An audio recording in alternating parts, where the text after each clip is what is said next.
আমার নবী দেখতে কেমন ছিলেন জানতে মনে চায় না? চাঁদের চেয়ে সুন্দর ছিলেন, ঠিক কিনা? আমরা হাদিসের আলোকে দেখার চেষ্টা করব আসলে তিনি কতটা সুন্দর ছিলেন। বিশ্বনবী ঈসা ইসলাম দেখতে অনেক সুঠাম একজন মানুষ ছিলেন, শক্তিশালী একজন পুরুষ ছিলেন, অসাধারণ একজন পার্সোনালিটি ছিলেন, ঠিক কিনা? উনি এত শক্তিশালী ছিলেন, বিশ্বনবী বলতেন আমার ডান হাতের ভেতরে আল্লাহ জান্নাতের 40 জনের শক্তি ঢুকিয়ে দিয়েছে। উনি মক্কার সবচেয়ে বড় কুস্তিগির রুকানাকে ধরে মাটিতে 3 বার আছাড় মেরেছেন। শক্তি বেশি না কম? সুবহানাল্লাহ পড়বেন না? বিশ্বনবীর এই বুকটা ছিল উঁচু, পেটটা ছিল চাপা। ওয়া কানা কাফফুহু আলিয়ানু মিনাদ দিবাজ। বিশ্বনবীর হাত, এই হাতের তালু রেশমের কাপড়ের চেয়ে বেশি সফট ছিল। সফটার দেন সিল্ক, সফটার দেন সিল্ক। সিল্কের চাইতে বেশি সফট। সিল্কের কাপড় চিনেন না? জর্জেটের কাপড় ধরতে কোমল লাগে, মোলায়েম লাগে। বিশ্বনবীর হাতের তালু এর চাইতেও মোলায়েম। এই জন্যই মোলায়েম হাত যদি কেউ মুসাফা করার সুযোগ পাইতো, কেউ আর হাত ছাড়তে চাইতো না। আর বিশ্বনবীর অভ্যাস ছিলেন, বিশ্বনবী কারোর সাথে মুসাফা করলে, যার সাথে মুসাফা করেছেন উনি হাত টেনে না নিলে বিশ্বনবী ওনার হাত টেনে নিতেন না। আল্লাহু আকবার পড়বেন না? কি অসাধারণ ব্যক্তিত্ব ছিল। হাতের তালু ছিল সফটার দেন সিল্ক। ওয়া কানা রাবাআতাম মিনাল কওম লাইসা বিত-তাবিল ওয়ালা বিল কাসীর। বিশ্বনবী দেখতে একজন মাঝারি গড়নের লোক ছিলেন, খুব লম্বাও না, খুব খাটোও না। খুব বেশি লম্বাদেরকে ভাল লাগে? কথা বলেন। তাকাইতে গেলে টুপি পরে যাওয়ার সম্ভাবনা আছে। খুব খাটো যারা, এদেরকেও কিন্তু দেখতে অতটা ভাল লাগে না। বিশ্বনবী ছিলেন ব্যালেন্সড, মাঝারি ধরনের। লাইসা বিত-তাবিল ওয়ালা বিল কাসীর। কিভাবে আল্লাহ চুজ করেছেন ওনার পেয়ারা হাবিবকে, পড়েন সুবহানাল্লাহ। ওয়া কানা আযহারাল লাউন। ফর্সা রঙের মানুষ ছিলেন, ব্রাইট কালার। কি কালার? Bright colour. সিভি যারা লিখেন কারিকুলাম ভিটা, ওখানে স্কিন কালার লিখতে হয়। আপনি কি ফর্সা না কালো? কালো হলে ব্ল্যাক কালার, ফর্সা হলে ব্রাইট কালার। বিশ্বনবী ছিল ব্রাইট কালার, ফর্সা রঙের মানুষ। কতটা সুন্দর ছিলেন! অনেকে বলে সাইয়েদনা ইউসুফ আলাইহিস সালাম বেশি সুন্দর। না না, বিশ্বনবী সাইয়েদনা ইউসুফ আলাইহিস সালামের চেয়ে অনেক গুণ বেশি সুন্দর ছিলেন। বিশ্বনবী বলতেন আনা মালিহুন ওয়া আখি ইউসুফু সাবিহুন। আমি বিশ্বনবী মালিহ। আলেম যারা আছেন উত্তর দেন আরবিতে। মিলহুন মানে কি? লবণ। তার মানে মালিহ মানে লাবণ্যময়। বিশ্বনবী লাবণ্যময় সুন্দর ছিলেন, আর ইউসুফ আলাইহিস সালাম সাদা সুন্দর ছিলেন। এদিকে লাবণ্যময়, এদিকে সাদা, কোনটা ভাল লাগবে?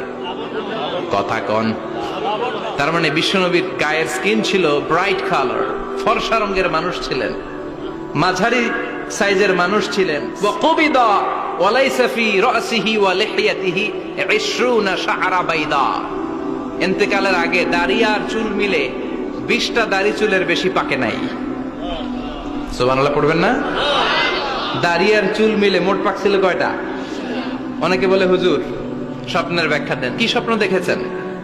তিনি বললেন আমি স্বপ্নে দেখেছি একজন লোক আল্লাহ রাসূলের কবর থেকে উঠে এসেছে। তাই নাকি? উনি জানতে চাচ্ছে যে এটা আল্লাহ রাসূল কিনা। আমি বললাম চেহারা কেমন দেখেছেন? বলে হুজুর আমি দেখলাম ধবধবে সাদা দাড়ি, ধবধবে সাদা চুল। তার মানে উনি কি আল্লাহ রাসূলকে দেখেছে? না, আল্লাহ রাসূলের ধবধবে সাদা চুল ছিল না, ধবধবে সাদা দাড়ি ছিল না। ইন্তেকালের আগে দাড়ি আর চুল মিলে পাকছিল কয়টা? কোম্পানিগঞ্জের ভাইয়েরা মনে থাকবে? দাড়ি আর চুল মিলে পেকেছিল কয়টা? কেমন করে পাকবে? উনি তো জাইতুনের তেল মালিশ করতেন। সুবহানাল্লাহ। বিশ্বনবী বলতেন নি'মা সিওয়াকিয়া জাইতুন। জাইতুনের ডালের মেসওয়াক কতই না চমৎকার মেসওয়াক। ফাইন্নাহা সিওয়াকি ওয়া সিওয়াকুল আম্বিয়া মিন ক্বাবলি। কেননা জাইতুনের ডাল আমার মেসওয়াক, আর আমার আগে যত নবী দুনিয়া এসেছে সব নবীরা জাইতুনের ডাল দিয়ে মেসওয়াক করেছে। এই জাইতুনের তেল আপনার বাজারে পাবেন। অলিভ অয়েল বলে জিজ্ঞেস করলে দিয়ে দিবে। কি অয়েল? এটা দাড়িতে মাখলে দাড়ি পাকে না, দেরিতে পাকে, চামড়ায় লাগালে ম্যাসেজ করলে চামড়ার ভাঁজগুলো পড়বে না, আপনার স্কিন সুন্দর থাকবে। বিশ্বনবী এটা মাখতেন। এজন্য দাড়ি আর চুল তেমন একটা পাকে নাই, আওয়াজ করে পড়তে হবে আল্লাহু আকবার। তুলুশ শাআর ইলা শাহমাতাইল উযুন। এবার শুনি বিশ্বনবীর চুল কেমন ছিল। বিশ্বনবীর চুল মাঝে মাঝে এই কানের লতি বরাবর আসতো। ইলা শাহমাতাইল উযুন মানে বড় চুল রাখতেন, হেয়ার কাটটা ছিল লং হেয়ার কাট। মাঝে মাঝে কানের লতির মাঝামাঝি, আর কখনো কখনো কাঁধ বরাবর। ইলাল মানকিবাইন, তিন সিস্টেমে রাখতেন, কানের মাঝ, কানের লতি, কাঁধ বরাবর। ওয়া কানা ইউফাররিকু বাইনা শা'রি, চুলের মাঝখানে বিশ্বনবী সিঁথি করতেন। আপনারা কাজী নজরুল ইসলামের ছবি দেখেছেন? দেখবেন যে উনি মাঝখানে সিঁথি করতেন। বিশ্বনবী এভাবে মাঝখানে সিঁথি করে সিঁথির মাঝখানে আতর ঢেলে দিতেন। কেন ঢেলে দিতেন? যেখানেই সেজদা দিতেন ওই জায়গায় আতরের ঘ্রাণে আমোদ হয়ে যেত। আরিদুস সদর, বুকটা ছিল প্রশস্ত। ওয়া কানা বাইনা কাতিফাইহি খাতামুন নবুওয়া, আর পিঠের মধ্যে কাজিররিল হাজালা, কবুতরের ডিমের মতো একটা মাহরুন নবুওয়া ছিল। উনি যে শেষ নবী, উনি যে প্রফেট, দ্য লাস্ট মেসেঞ্জার, এটা প্রমাণ আল্লাহ সিল মেরা দিছে। বাম দিকের কাঁধে, ডান দিকে না। কোন দিকে? সাহাবারা যারা এটা দেখেছেন তারা বলেছেন যে আমরা দেখেছি এর মধ্যে কিছু চুলও ছিল, একটু লালচে ছিল, একটু উঁচু ছিল। বিশ্বনবীর পিঠে বাম দিকে খাতামুন নবুওয়া ছিল, মাহরে নবুওয়া। কোন বর্ণনা এসেছে উনি এই মাহরে নবুওয়া দিয়ে পিছন দিকে দেখতেন। বিশ্বনবী যখন নামাজ পড়তেন উনি বলতেন ইস্তাকিমু ওয়া আতাদিলু ইয়ারহামুকুমুল্লাহ, কাতার সোজা করো, ফাঁকা জায়গা বন্ধ করে দাও, কারণ আমি সামনে যেমনি দেখি পেছনেও তেমনি দেখি। অনেকে বলেন বিশ্বনবী পেছনে দেখতেন এই মাহরে নবুয়তের জায়গাটা দিয়ে। এটা ছিল বিশ্বনবীর behind CC camera, behind close circuit camera. আল্লাহু আকবার।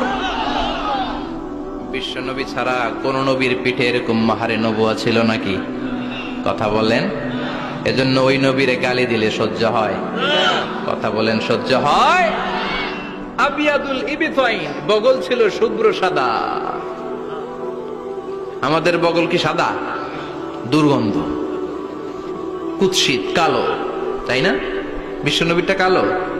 কথা কম, শুভ্র সাদা। আমরা দোয়া করি এভাবে। বিশ্বনবী মাঝে মাঝে দোয়া করতে করতে বৃষ্টির জন্য যখন দোয়া চাইতেন, আরাফার ময়দানে যখন দোয়া চাইতেন, দোয়া করতে করতে হাতটারে উপরের দিকে করতেন। সবাই এরকম হাত তোলেন, সবাই হাত তোলেন। বিশ্বনবী মাঝে মাঝে আবেগের চোটে এইখান থেকে হাতটা এই জায়গায় নিয়ে যেতেন। সুবহানাল্লাহ। বিশ্বনবী যখন হাত আবেগের চোটে উপরের দিকে উঠাতেন, বিশ্বনবীর বগল দেখা যেত। সাহাবারা বলতেন হাত্তা ইরা বায়াদু ইবতাইহি, এই সুযোগে আমরা দেখতাম ওনার বগলটা ধবধবে সাদা, কোনো দাগ ছিল না। মুস্তাওয়াল জাবিন, প্রশস্ত ললাট ছিল। আসাম্মুল আনফ, খাড়া নাক ছিল। বিষ্ণুনবীর নাক কিন্তু বোচা ছিল না।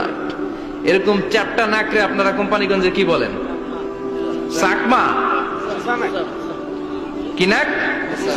হ্যাঁ, বুসা। নাক বুসা বা বোচা। বিষ্ণুনবীর নাক এই চাকমা স্টাইলে নাক ছিল না, খাড়া ছিল, খাড়া নাক ছিল। সুবহানাল্লাহ পড়ে। মুফাল্লিজুল আসনান, দাঁতগুলো ছিল পরিপাটি। বিশ্বনবীর দাঁতের দিকে তাকালে, বিশ্বনবীর হাসির দিকে তাকালে মনে হতো হাসিতে যেন মুক্তা ঝরে।